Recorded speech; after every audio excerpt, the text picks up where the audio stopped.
Bismillahirrahmanirrahim. Assalamualaikum warahmatullahi wabarakatuh.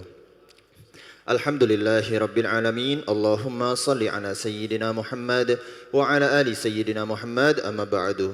Hadirin para jamaah yang berbahagia, selamat datang, ahlan wa sahlan wa marhaban bihudurikum fil Masjid Sultan Mahmud Badarudin Jaya Wikromo Palembang. Hari ini hari Ahad tanggal 28 Syawal 1446 Hijriah bertepatan dengan 27 April 2025 Miladiah. Mari bersama kita melaksanakan salat zuhur berjamaah. Adapun selaku petugas pada hari ini, azan telah dikumandangkan oleh Muadzin Al-Ustadz Ki Agus Erwin Akib dan salat zuhur nanti akan diimami oleh Al-Ustadz Ki Agus Haji Sofwan Imron MSI. Serta dilanjutkan cawisan rutin ba'da salat zuhur bersama guru kita Al-Mukarram Al-Ustadz Kiai Haji Nur Hashim LCMA yang akan membahas kitab tafsir Ayatul Ahkam. Untuk ketertiban dan kenyamanan dalam beribadah, jamaah diharapkan untuk tidak mengaktifkan handphonenya dan barang-barang milik jamaah harap dijaga sendiri atau dititipkan pada tempat yang telah kami sediakan, serta kami menghimbau kepada para jamaah untuk berniat itikaf ketika memasuki masjid dan dapat mengikuti rangkaian dzikir dan doa setelah salat bersama imam sampai dengan selesai. Demikianlah harap dimaklumi. Atas perhatiannya kami pengurus Masjid Sultan Mahmud Badarudin Jaya Wikromo Palembang mengucapkan terima kasih. Selamat menunaikan salat zuhur berjamaah. Semoga Allah Subhanahu wa taala menerima amal ibadah kita. Amin ya rabbal alamin. Wabillahi taufiq wal hidayah. Wassalamualaikum warahmatullahi wabarakatuh. Allahu Akbar, Allahu Akbar. Asyhadu an la ilaha illallah. أشهد أن محمد رسول الله. هيا على الصلاة هيا على الفلاح قد قامت الصلاة قد قامت الصلاة. الله أكبر الله أكبر لا إله إلا الله. لا إله إلا الله محمد رسول الله صلى الله عليه وسلم. اللهم دام السماوات والأرض وجعلنا من صالح أهلها. استووا أقيموا صفوفكم واعتدلوا وتراصوا واسروا خلل. بسم الله الرحمن الرحيم.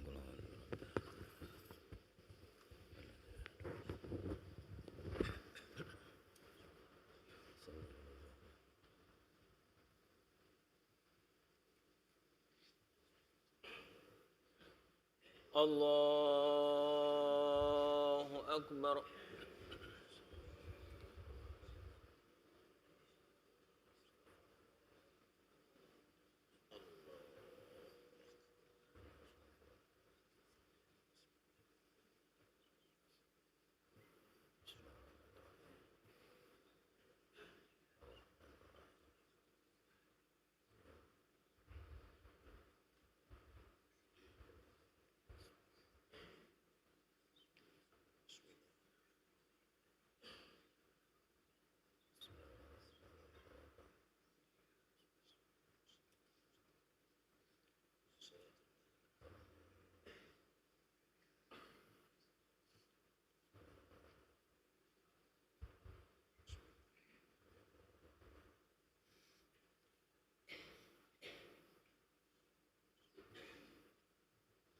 الله أكبر.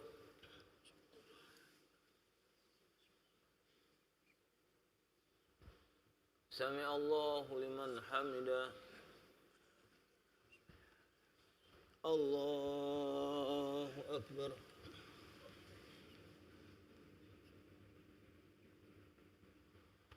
الله أكبر.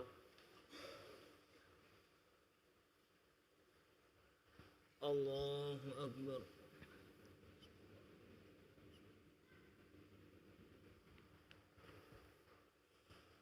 الله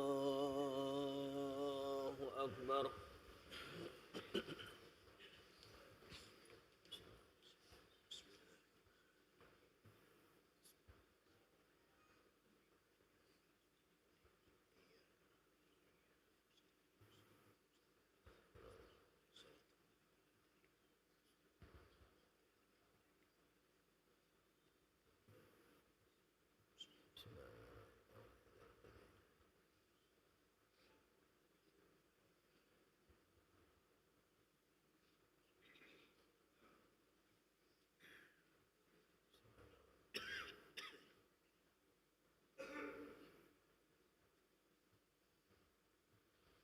الله أكبر.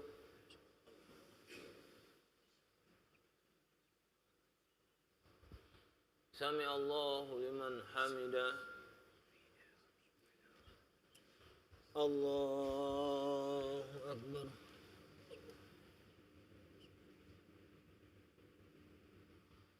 الله أكبر. الله أكبر.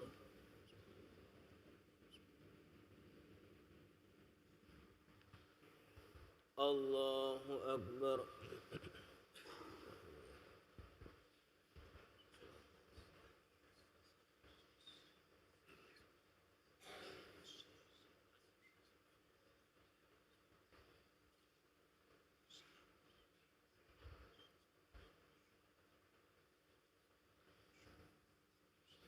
الله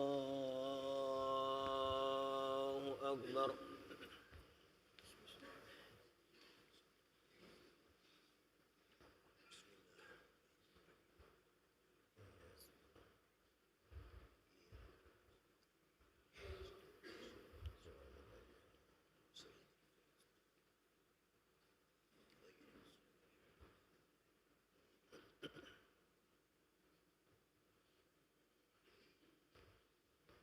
الله أكبر.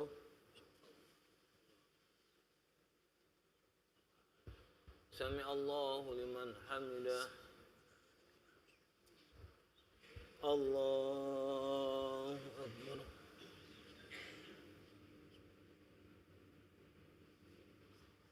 الله أكبر. الله أكبر.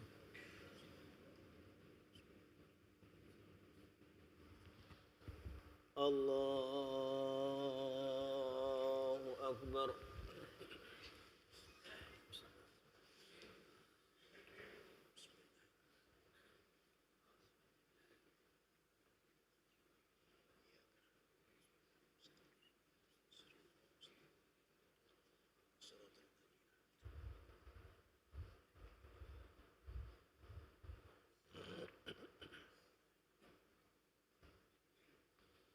الله أكبر.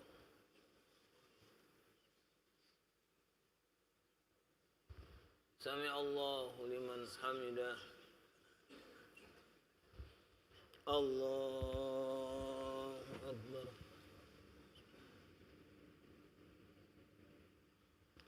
الله أكبر.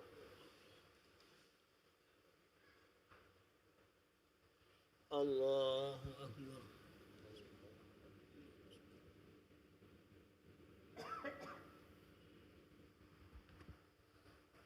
الله أكبر.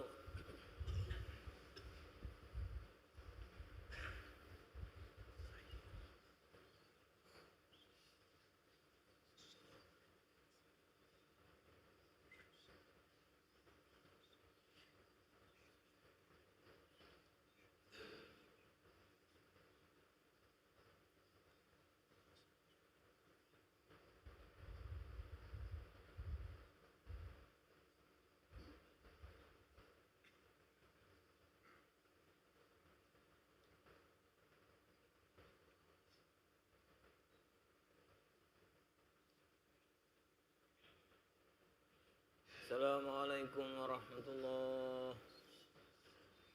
Assalamualaikum warahmatullahi. Alhamdulillah.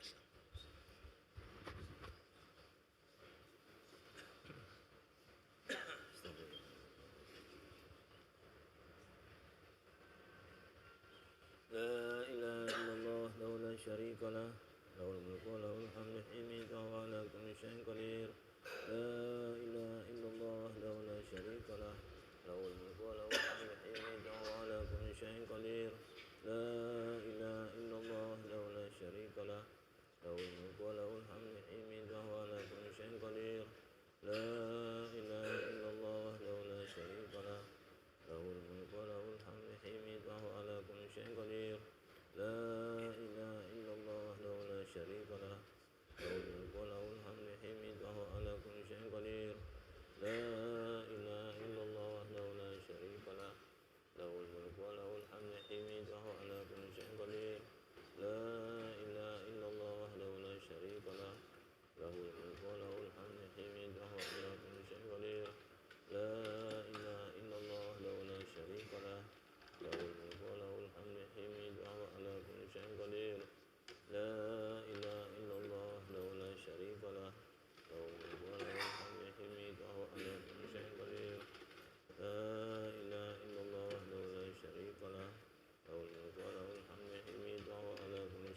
اللهم أنت السلام ومنك السلام عليك يعود السلام تهينا ربنا بالسلام وادخلنا الجنة دار السلام تبارك ربنا وتعالى يا ذا الجلال والإكرام بسم الله الرحمن الرحيم الحمد لله رب العالمين الرحمن الرحيم مالك يوم الدين إياك نعبد وإياك نستعين اهدنا الصراط المستقيم صراط الذين أنعمت عليهم غير المغضوب عليهم ولا الضالين آمين.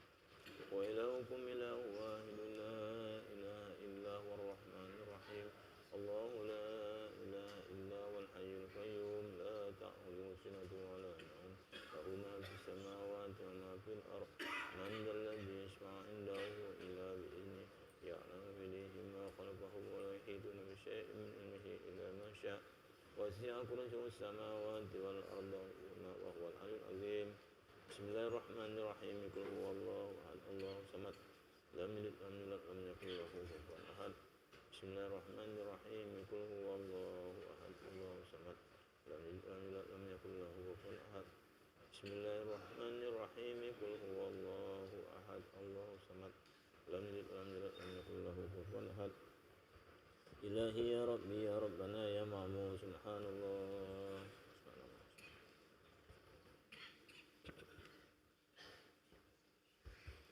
سبحان الله سبحان الله سبحان الله سبحان الله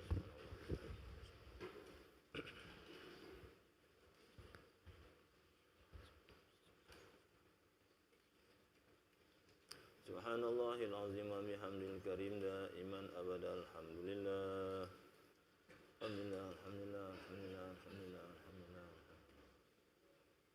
الحمد لله الحمد لله الحمد لله الحمد لله الحمد لله الحمد لله الحمد لله الحمد لله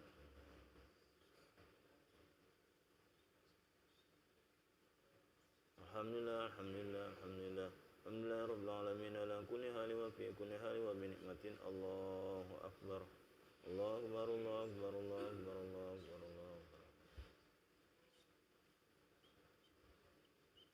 الله أكبر الله أكبر الله أكبر الله أكبر الله أكبر الله أكبر الله أكبر الله أكبر الله أكبر الله أكبر الله أكبر الله أكبر الله أكبر الله أكبر كبيرا والحمد لله كثيرا سبحان الله بكرة وأصيلا لا إله إلا الله له لا شريك له له الملك وله الحمد وهو على كل شيء قدير ولا حول ولا قوة إلا بالله العلي العظيم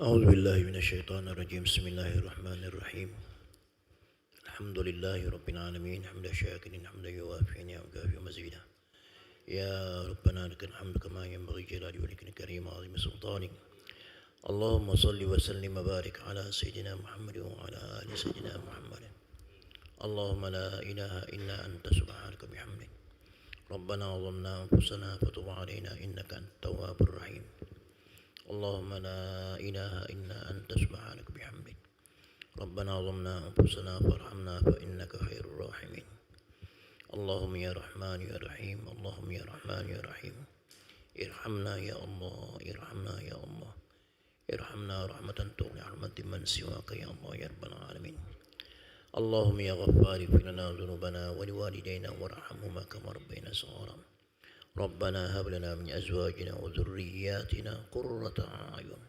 واجعلنا للمتقين إماما واجعلنا للمتقين إماما ربنا أعنا على ذكرك وشكرك وحسن عبادتك اللهم اغفنا واصرف عنا شر الظالمين وأكرم برحمتك يا أرحم الراحمين اللهم زين قلوبنا بالإيمان وكره إلينا الكفر والفسوق والعصيان يا الله يا رب العالمين اللهم أحسن عافنا في الأمور كلها وأجرنا من خزي عذاب الآخرة اللهم أصلح لنا دين الذي هو عصمة أمرنا وأصلح لنا دنيا التي فيها معاشنا وأصلح لنا التي فيها معادنا واجعل الحياة زيادتنا في كل خير واجعل الموت راحتنا من كل شر اللهم اجعل خير أمرنا آخرة وخير عملنا خواتم وخير أيامنا ينقاك به وأنت راض عنا يا الله يا رب العالمين اللهم إنا نسألك عيشة هنية غنية سوية ومردا غير ولا فاضي يا الله يا رب العالمين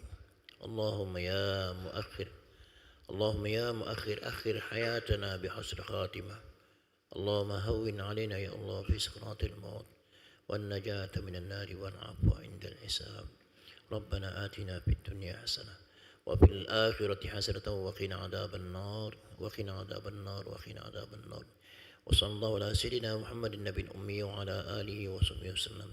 سبحان ربك رب العزة عما يصفون وسلام المرسلين والحمد لله رب العالمين. الفاتحة. أعوذ بالله من الشيطان. بسم الله الرحمن الرحيم. الحمد لله رب العالمين الرحمن الرحيم مالك يوم الدين. إياك نعبد وإياك نستعين. اهدنا الصراط المستقيم صراط الذين أنعمت عليهم غير المغضوب عليهم ولا الضالين. آمين آمين آمين آمين يا رب العالمين. الله تقبل دعانا إنك أنت السميع العليم وتب علينا إنك أنت التواب الرحيم. دعواهم فيها سبحانك الله تحيتهم فيها سلام وآخر دعوان الحمد لله رب العالمين.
أعوذ بالله من الشيطان الرجيم بسم الله الرحمن الرحيم السلام عليكم ورحمة الله وبركاته إن الحمد لله والصلاة والسلام على رسول الله وعلى آله وصحبه ومن والاه اللهم صل وسلم على حبيبنا وشفيعنا ومولانا محمد الذي أدى الأمانة ونصح الأمة وجاهد في الله حق جهاده ثم قال رب اشرح لي صدري ويسر لي أمري واحلل عقدة من لساني يفقهوا قولي أما بعد. Jamaah salat zuhur yang saya hormati, yang dimuliakan oleh Allah Subhanahu wa taala. Alhamdulillah. Mari sama-sama kita selalu bersyukur kepada Allah Subhanahu wa taala. Karena nikmat Allah pun tidak pernah henti-hentinya dicurahkan kepada kita. Hanya kita kadang-kadang tidak merasa bahwa apa yang kita nikmati sekarang ini bukan nikmat Allah, bukan pemberian Allah, bukan izin Allah. Padahal tidak ada yang bisa menggerakkan anggota badannya sedikit pun kecuali dengan izin Allah Subhanahu wa taala. Oleh sebab itu mari kita selalu bersyukur kepada Allah dengan melaksanakan perintah-perintah Allah Subhanahu wa taala. Pun kita berusaha menjauhkan diri kita dari segala hal yang dilarang oleh Allah Subhanahu wa taala. Mudah-mudahan kalau kita pandai bersyukur, nikmat Allah pun akan senantiasa dicurahkan kepada kita. Dan ingatlah bahwa kalau kita ingkar terhadap nikmat Allah, kita nikmati terus tetapi tidak pandai kita mensyukurinya, atau kita tidak beribadah kepada Allah, ketahuilah kata Allah Subhanahu wa taala, inna adabi lasyadid, sungguh siksaanku sangat pedih. Jamaah sekalian yang saya hormati, yang dimuliakan oleh Allah Subhanahu wa taala. Kemudian mari kita sama-sama selalu berselawat kepada junjungan kita besar Muhammad sallallahu alaihi wasallam. Allahumma shalli wa sallim wa barik alaih. Karena itulah rasa cinta kita kepada baginda Rasulullah. Sebagaimana dikatakan, man ahabbani aktsara min dzikri. Siapa yang cinta kepadaku, maka dia akan senantiasa selalu mengingatku. Kita berzikir, kita berselawat kepada junjungan kita besar Muhammad sallallahu alaihi wasallam. Kita rindu, kita cinta kepada baginda Rasulullah, karena kita yakin bahwa satu saat Rasulullah sallallahu alaihi wasallam akan memberikan syafaatnya kelak di hari kemudian, di mana saat itu tidak ada yang bisa memberikan pertolongan siapapun kecuali syafaatnya baginda Rasulullah sallallahu alaihi wasallam. Jemaah sekalian yang saya hormati, yang dimuliakan oleh Allah Subhanahu wa taala. Alhamdulillah kita lanjutkan kajian kita yang selalu diucapkan oleh para khatib,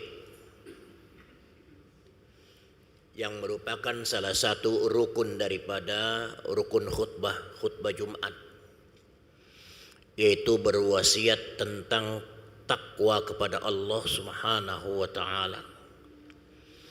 Maka kalau ada seorang khatib tidak berwasiat tentang takwa kepada Allah Subhanahu wa taala, maka dia telah meninggalkan salah satu rukun khutbah Jumat.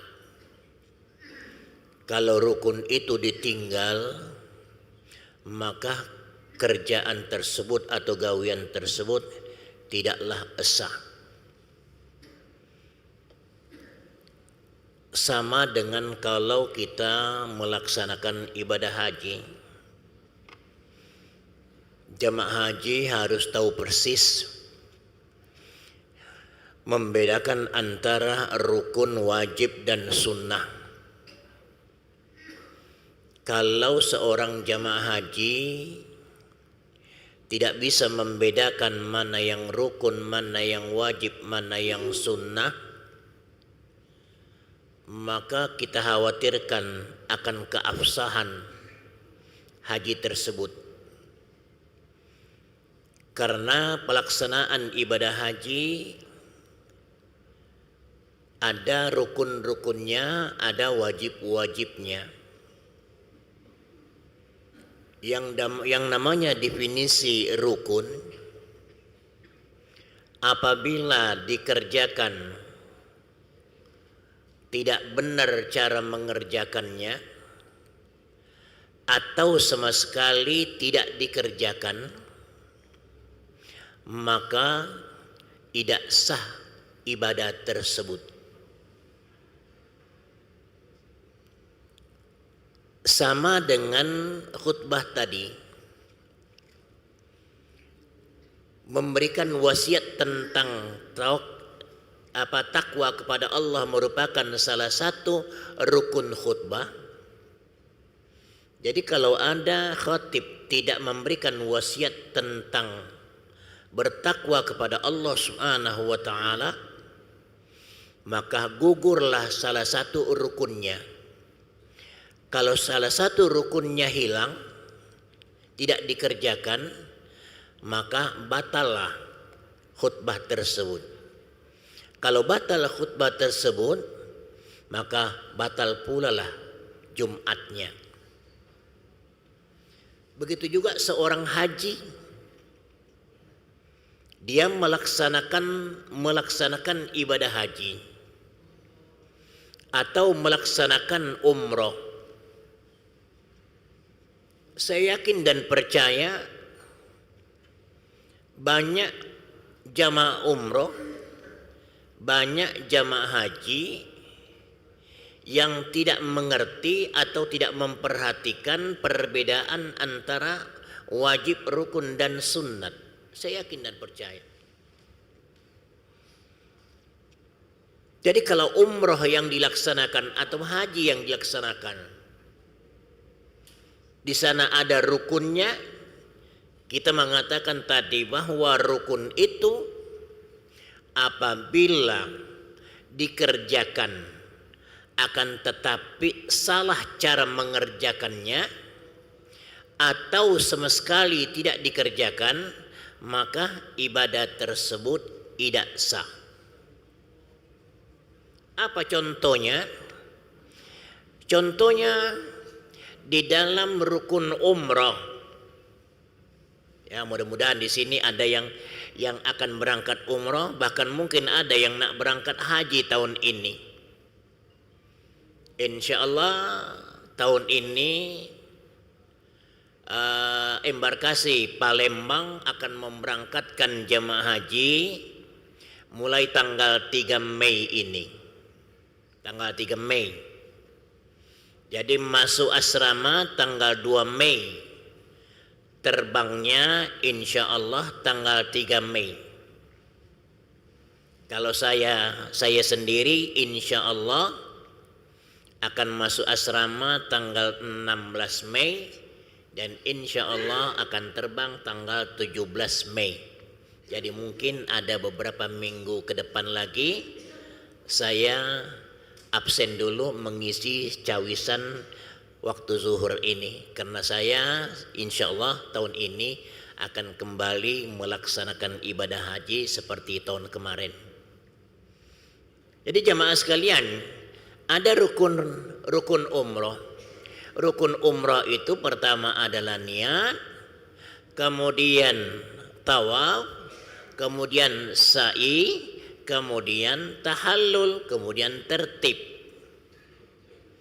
Nah, ada yang namanya rukun. Nah, termasuk di dalamnya itu adalah tawaf. Dulu waktu saya masih mahasiswa, pada waktu itu Masjidil Haram areal tawafnya itu belum full marmar. Ya. Belum full marmar. Full marmar itu sekitar tahun 80 baru full marmar areal tawaf itu. Setelah terjadi kerusuhan di dalam Masjidil Haram, ada kerusuhan pada waktu itu tahun 79, sehingga Masjidil Haram pada waktu itu angker. Benar-benar Masjidil Haram angker, menjadi areal pertempuran, bertempurnian. Saya mengatakan bertempurnian karena tank masuk di dalam Masjidil Haram, panser masuk Masjidil Haram, kemudian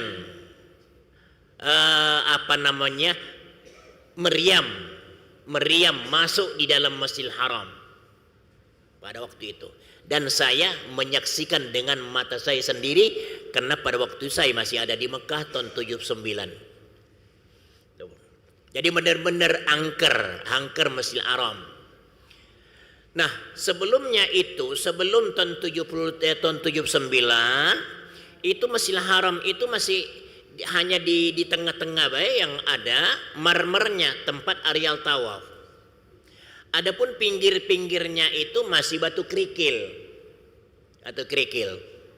Tempat orang-orang istirahat, tidur-tiduran, rebahan. Saya masih ingat pada waktu itu menjelang maghrib kita nak ke Masjidil Haram. Saya sengaja mengambil posisi antara rukun Yamani dengan rukun Hajar Aswad. Saya selalu rebahan di situ. Menjelang kira-kira 1 jam sebelum maghrib, saya sudah rebahan di situ sama kawan-kawan. Tiba saatnya kita bosan rebahan, bangun melok tawaf lagi. Karena pada waktu itu tawaf itu insya Allah 15 menit selesai 7 putaran pada waktu itu. Gampang sekali. Kalau sekarang ini paling cepat 1 jam baru kita bisa melaksanakan 7 putaran. Nah, apa yang saya saksikan pada waktu itu, terlalu banyak jamaah baik orang Indonesia ataupun bukan orang Indonesia, seluruh dunia, banyak jamaah yang tidak memperhatikan rukun-rukun tawaf atau syarat-syarat sahnya tawaf. Kalau tawafnya tidak sah, kalau syaratnya tidak dilaksanakan, syarat sahnya tawaf tersebut, maka kata kuncinya tawafnya tidak sah. Maka kalau tidak sah tawafnya, maka umrohnya pun tidak sah. Begitu juga nanti tawaf haji. Kalau dia melaksanakan tawaf haji, niatnya untuk tawaf haji, akan tetapi syarat sah tawafnya tidak dilaksanakan, atau melaksanakan tapi salah cara mengerjakannya, tidak benar cara melaksanakannya, maka tawaf hajinya tidak sah. Maka kalau tidak sah tawaf hajinya pun tidak sah. Ini rangkaiannya. Jadi jamaah sekalian yang saya hormati, demikian Allah Subhanahu wa taala. Begitu banyak saudara-saudara kita melaksanakan umrah, melaksanakan haji, tetapi Allah lah yang maha tahu apa yang mereka kerjakan. Tapi kalau kita melihat ya secara hukum, terlalu banyak jamaah baik di Indonesia, baik negara-negara lain, tidak memenuhi syarat sahnya umroh ataupun haji yang mereka laksanakan. Jamaah sekalian yang saya hormati, yang dimuliakan oleh Allah Subhanahu wa ta'ala. Kita tidak membahas masalah haji. Hanya kadang-kadang karena di haji ini banyak hal-hal yang menyangkut di dalam kehidupan kita sehari-hari. Jadi bisa jadi kajian kita bukan kajian haji, tapi kita berikan contoh di dalam hal-hal masalah bagaimana orang beribadah, tapi di dalamnya ada hal-hal yang tidak benar yang dikerjakan oleh seorang yang melaksanakan ibadah haji. Jemaah sekalian yang saya hormati, yang dimuliakan oleh Allah Subhanahu wa ta'ala. Tadi kita mulai dengan masalah takwa kepada Allah Subhanahu wa ta'ala. Ittaqullaha haqqa tuqatih wa la tamutunna illa wa antum muslimun. Hai kaum yang beriman, hai orang-orang yang beriman, bertakwalah kamu kepada Allah Subhanahu wa ta'ala dengan sebenar-benarnya takwa. Dan janganlah kamu mati selain kamu dalam beragama Islam. Jemaah sekalian, beberapa pengajian yang lalu, pertemuan yang lalu, kita sudah membahas tentang apa itu takwa kepada Allah Subhanahu wa ta'ala. Saya kembali mengingatkan kepada jamaah ya, bahwa takwa intinya adalah mengerjakan perintah-perintah Allah, menjauhkan diri dari segala larangan-larangannya. Kalau menurut pendapat Abu Hurairah radhiyallahu anhu yang pernah kita sampaikan dalam cawisan kita di sini, takwa itu intinya adalah kehati-hatian. Kehati-hatian kita di dalam hidup di dunia ini. Artinya apa? Artinya hati-hati di sini jangan sampai kita sembarangan berbuat sesuatu. Karena kalau sembarangan kita berbuat sesuatu, khawatir nanti sia-sia gawean kita. Apa kata Allah Subhanahu wa ta'ala? Qul unabbiukum bil akhsarina a'mala. Maukah saya tunjukkan orang-orang yang rugi hidupnya dunia? Ya. Ujungnya apa kata ayat tersebut? Wa hum yahsabuna annahum yuhsinuna sun'a.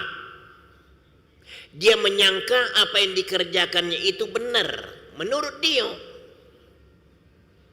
Apakah menurut dia benar? Benar juga di mata Allah Subhanahu wa ta'ala? Belum tentu. Jangankan di mata Allah, di mata sesama manusia belum tentu benar yang dikerjakan orang itu kita juga mengatakan benar. Begitu banyak orang-orang yang berbuat sesuatu ibaratnya, tapi kita mengatakan yang digawikan itu salah, itu salah. Begitu juga Al-Quran mengingatkan kepada kita.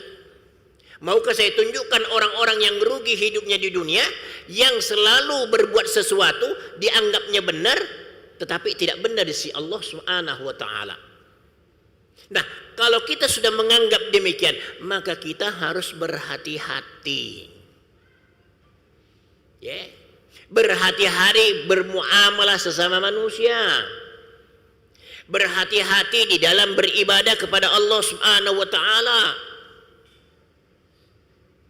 Apakah kita benar melaksanakan ibadah kepada Allah, atau yang kita kerjakan ini adalah syirik? Hati-hati. Saya ikatkan dengan ibadah haji yang sering dikerjakan oleh jamaah haji, dan itu syirik hukumnya. Ya, itu syirik hukumnya. Di Mekah pada umumnya itu ada buah yang dijual namanya buah senang. Saya sendiri tidak tahu asal usulnya, siapa yang memberi nama buah itu buah senang. Tapi menurut perkiraan saya pasti orang Indonesia. Karena berbahasa Indonesia namanya juga buah senang. Ya. Akhirnya sampai sekarang ini terkenal di Mekah buah senang, buah itu. Orang Filipina yang jual namanya juga buah senang. Orang Thailand yang jual juga namanya buah senang. Orang yang dari Afrika, banyak juga orang Afrika yang menjualnya. Kawan-kawan kita, saudara-saudara kita dari Afrika jual buah itu namanya juga buah senang juga. Nanti ada di emperan pinggir-pinggir jalan itu, haji, buah senang haji, buah senang. Ya, orang ini kira-kira orang Indonesia yang kasih nama. Untuk apa sih buah senang ini? Buah senang ini setelah saya amati, setelah saya tanya-tanya kepada orang, karena banyak orang Indonesia yang membelinya, bahkan ada yang belum naik haji, belum waktunya naik haji, sudah nitip kepada kawannya, kepada saudaranya, kaget kalau berangkat haji, tolong belikan saya titip buah senang. Tuh, aduh, begitu hebat itu buah senang ini nih. Setelah saya melihat dan memperhatikan ada apa di balik buah senang ini, ternyata buah senang ini dianggap sama dengan maknanya buah pelet. Buah pelet.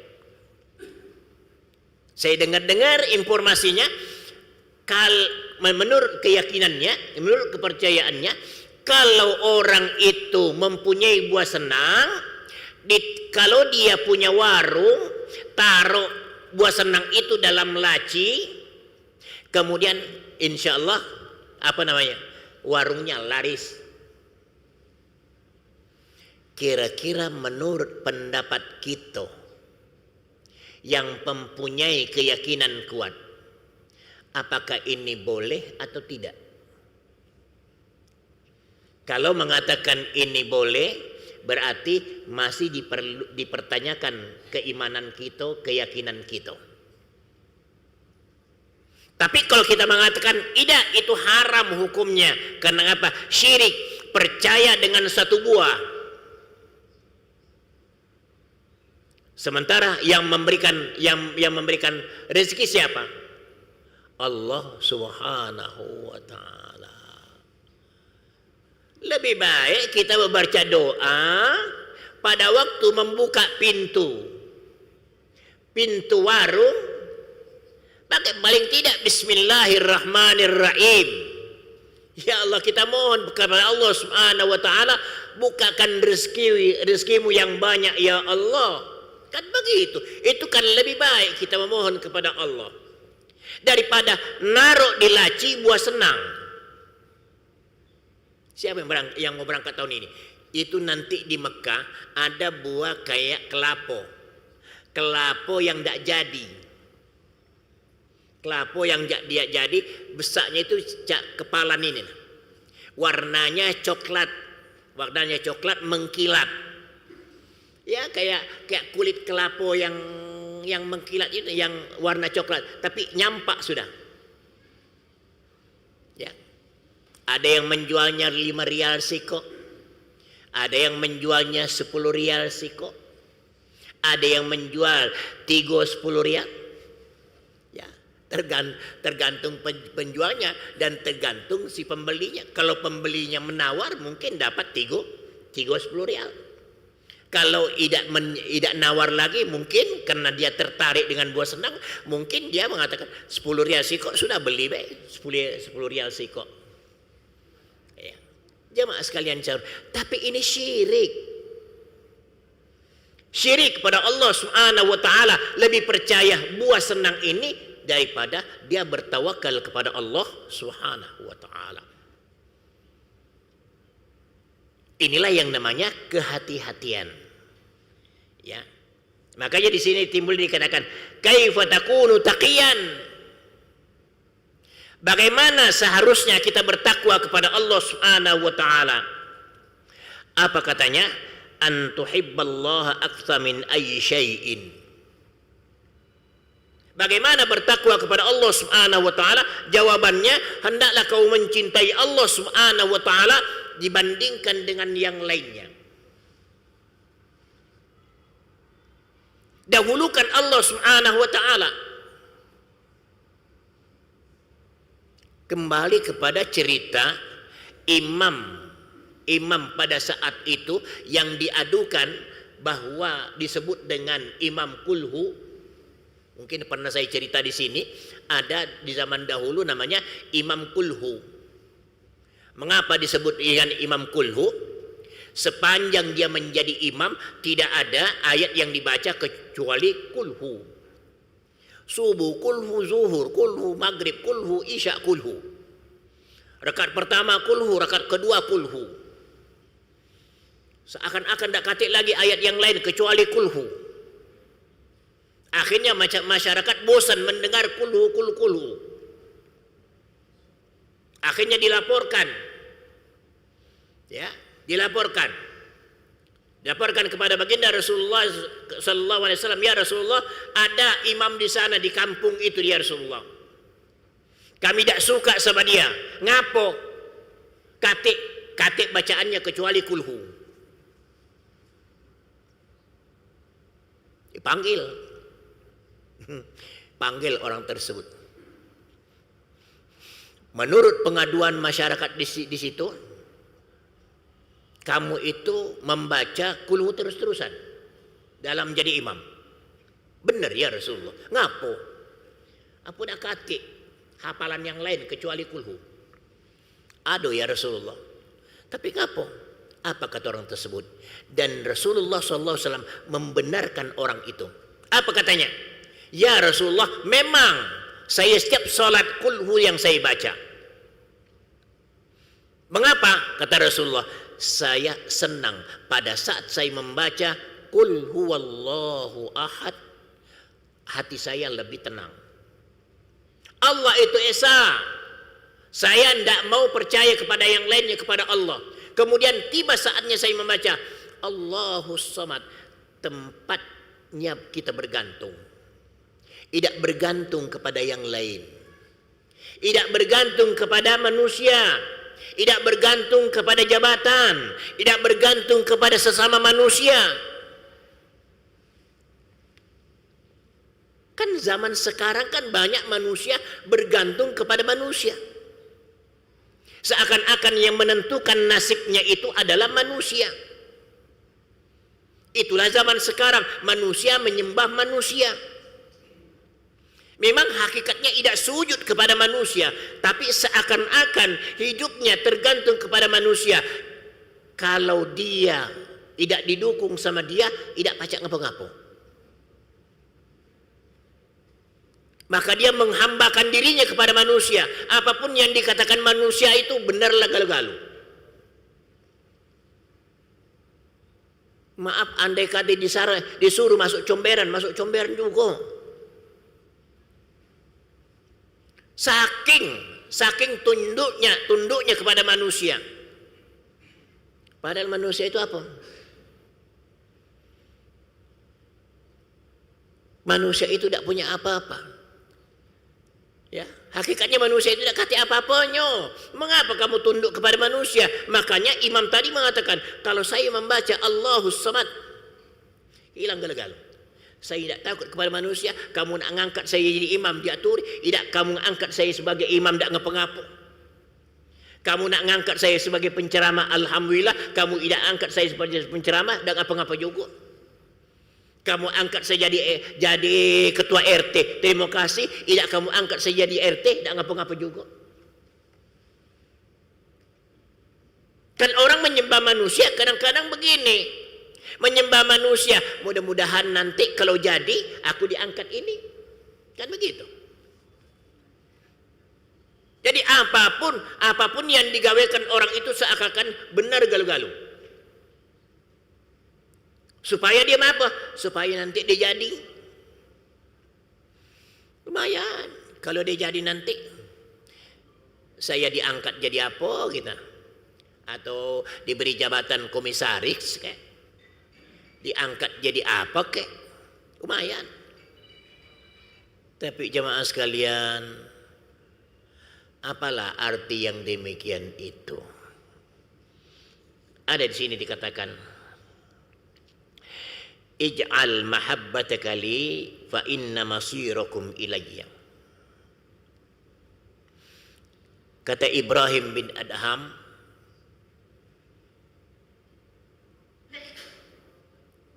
Allah subhanahu wa ta'ala mengajarkan, ij'al mahabbataka li fa inna masirakum ilayya. Jadikan cintamu kepadaku, karena kepada akulah kamu akan dikembalikan.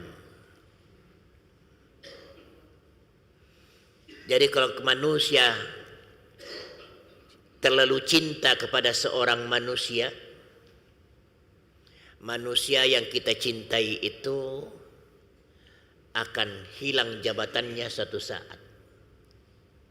Kalau hilang jabatannya satu saat, tidak ngapo-ngapo lagi, tidak pacak ngapo-ngapo lagi.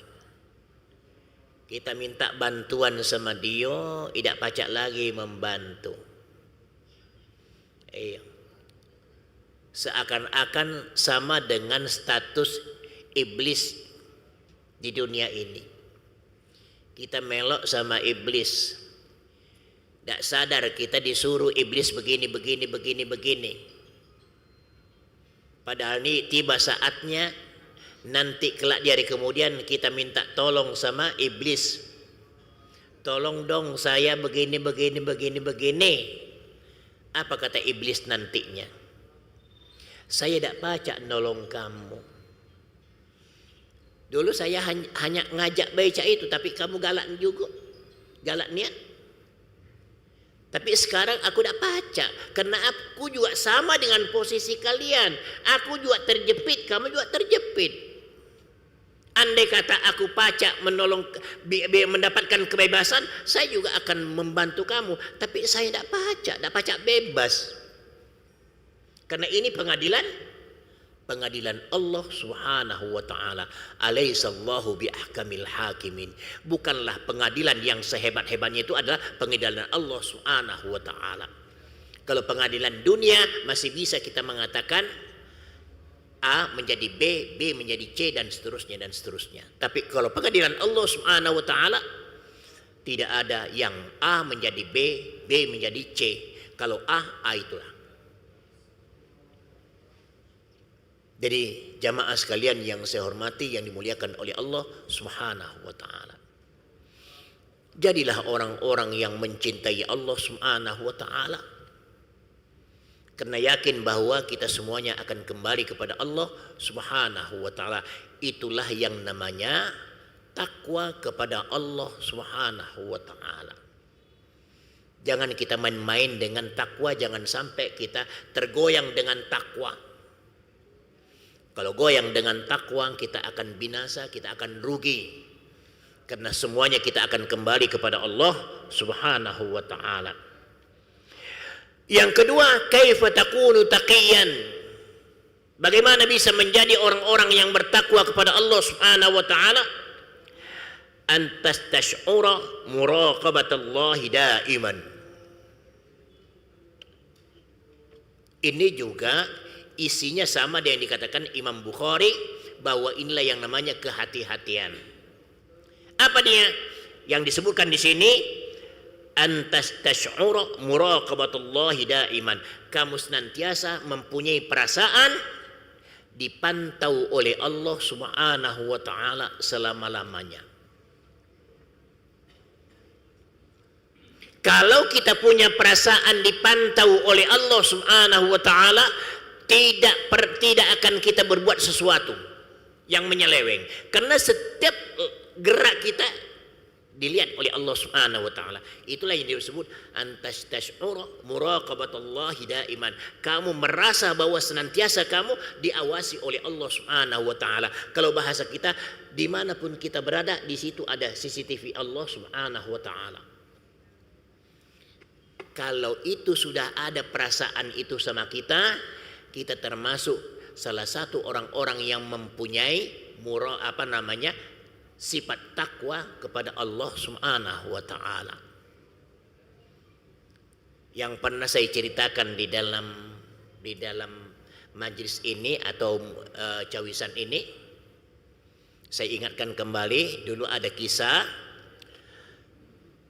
anak santri yang dikasih keranjang oleh kiainya, dipanggil santri-santri yang kelas terakhir ini, bakal yang sudah tamat di pesantren. Kata kiainya, kumpul semuanya. Setelah kumpul semuanya, anak-anak tersebut kemudian dikasihkan keranjang sama kiainya. Bukan keranjang, dikasih burung sama kiainya. Setelah diberi burung siko-siko sama kiainya, apa kata kiainya?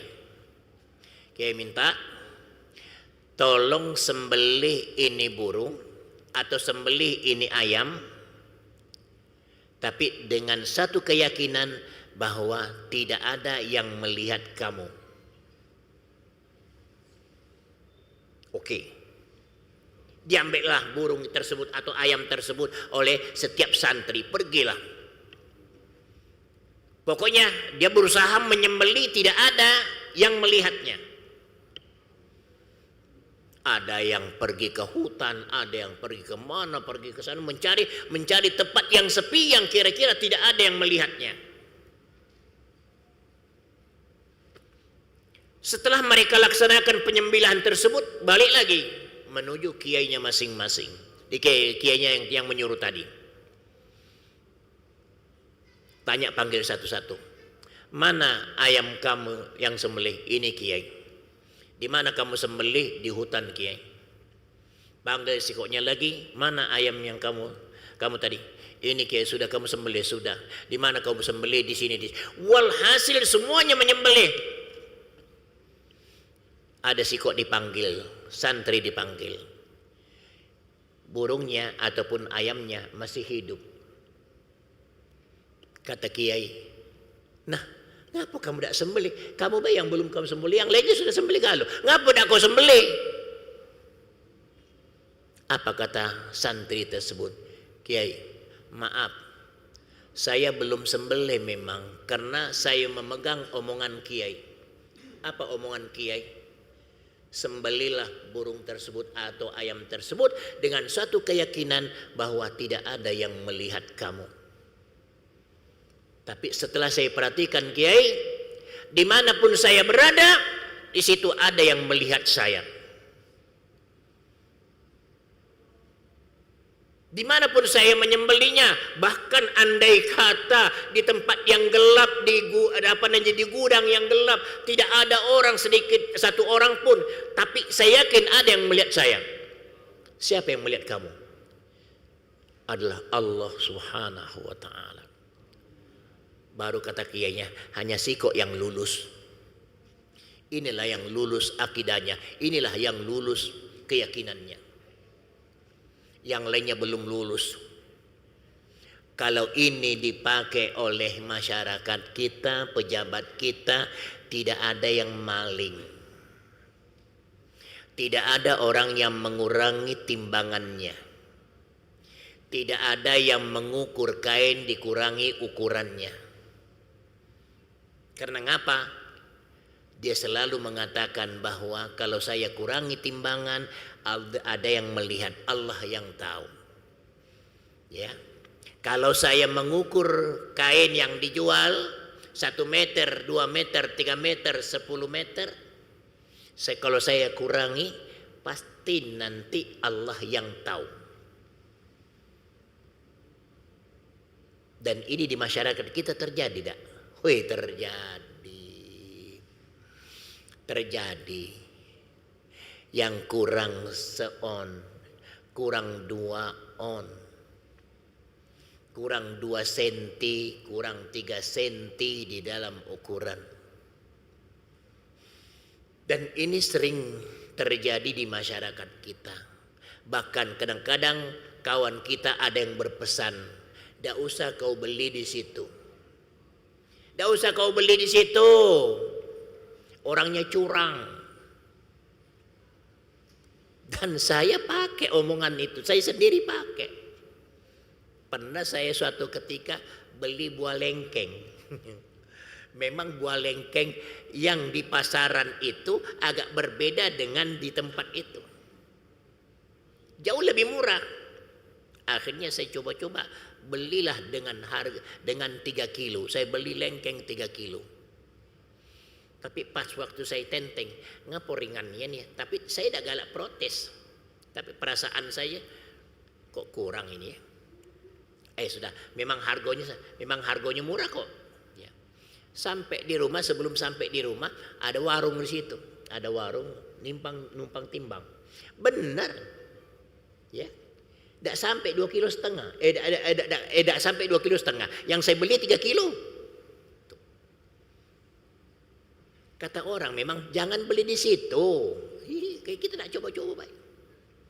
Andai kata ini yang dipakai masyarakat kita, dak kata yang berbuat demikian ini. Antas tash'ura muraqabatullahi daiman. Kamu akan senantiasa merasa di mana kamu berada, di situ ada yang mengawasi kita. Apapun gawean kita. Apapun gawean kita. Nak maling tah, nak mencuri kah, nak merampok kah, nak berzina kah, nak ngapolah. Tapi kalau dia yakin bahwa ada yang melihat dia, ada CCTV Allah Subhanahu wa taala, tidak akan terjadi perbuatan itu. Tapi kadang-kadang kita menoleh ke kiri ke kanan seakan-akan mengatakan dak kate uang sudah, lajulah. Lajulah, dak kate uang yang lihat sudah, lajulah. Ternyata ada CCTV Allah Subhanahu wa taala. Allah Subhanahu wa taala mengatakan, "Innallaha kana 'alaikum raqiba."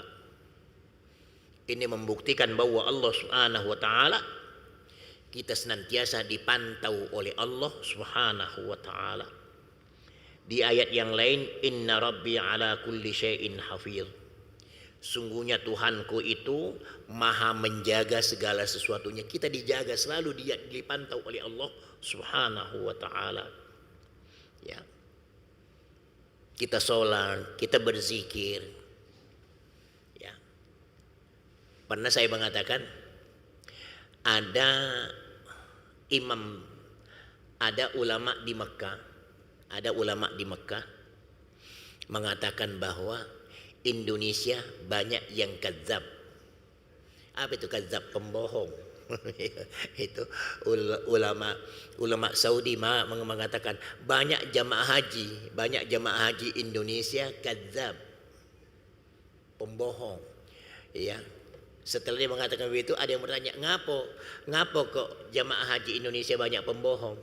Karena dia berdoa kepada Allah Subhanahu wa taala, begini tangannya, di belakangnya Ka'bah. Ya, di belakangnya Ka'bah baru difoto. Apa katanya ulama tersebut? Kamu bukan berdoa, kamu hanya action baik. Benar tak? Action begini. Kalau kita nak berdoa sebenarnya menghadap ke mana? Menghadap ke Ka'bah. Mengapa justru kamu membelakangi Ka'bah? Itu namanya action. Actionnya baik, gayanya baik, kita berdoa, angkat tangan. Makanya ulama tersebut mengatakan berbanyak jamaah haji Indonesia kadzab, pembohong galau-galau. Tiba saat nanti sampai di Masjidil Haram, bukannya dia berdoa benar-benar berdoa, actionnya baik, selfie duluan. Ini salah satu di antara antas tash'ura muraqabatullahi daiman.